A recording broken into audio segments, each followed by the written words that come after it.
आज की special series में आप लोगों का स्वागत है। इस स्पेशल सीरीज में हम आप लोगों के साथ शॉर्टकट डिस्कस करेंगे।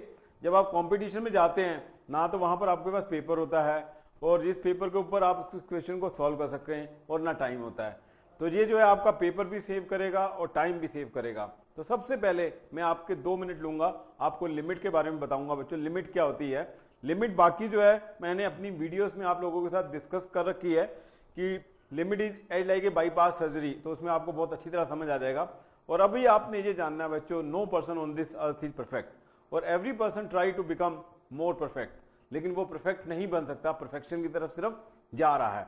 जैसा कि आप लोग जानते हैं कि हम आत्माएं जब ऊपर से नीचे की तरफ आती हैं तो हमारे अंदर विकार भी होते हैं, कुछ अच्छे संस्कार भी होते हैं। तो उन विकारों को कम करने के हम अपने जो संस्कार हैं उसको इंप्रूव करते रहते हैं ताकि हम परफेक्ट बन सकें, और वो हम परफेक्ट नहीं बन पाते। तो that is called only limit. तो आज के इस पहले शॉर्टकट में हम आप लोगों के साथ डिस्कस कर रहे हैं, यदि कभी भी आपको क्वेश्चन आ जाए limit x tending to 0 sine to the power pAx और sine to the power pBx, तो एक राज की बात बच्चों मैं बता रहा हूं, ये आपका EI रूल कहलाता है कि यहां पर भी आपको साइन x मिल जाए तो आपने उसको x लिख देना है, और यदि tan x भी मिल जाए तो उसको आपने क्या लिख देना है बच्चों? x लिख देना है। अब इधर देखो बच्चों, यहां पर आप इसको क्या लिख सकते हो? a x to the power p, और इधर क्या लिख सकते हो? b x to the power p। तो अब ये आपका आंसर आ जाएगा a to the power p upon x to the power p, b to the power p into x to the power p, x to the power p cancel, तो ये answer आ जाएगा a upon b to the power p। तो इस तरह इस question को आप बड़े आराम से सिंपल वे से कर सकते हैं। अब मैं शॉर्टकट नंबर 2 ले रहा हूं आप लोगों के साथ। इसी तरह अब आपको क्वेश्चन आ जाता है tan to the power p ax और tan to the power p bx। अब आपने इस क्वेश्चन को सॉल्व करना है, तो यहां पर भी इसी तरह आप लोग चलेंगे। ये क्या हो जाएगा? ax to the power p और ये bx to the power p। तो x to power p x to power p cancel हो जाएंगे न्यूमरेटर और डिनोमिनेटर से, और जो बचेगा वो आपका क्या बचेगा?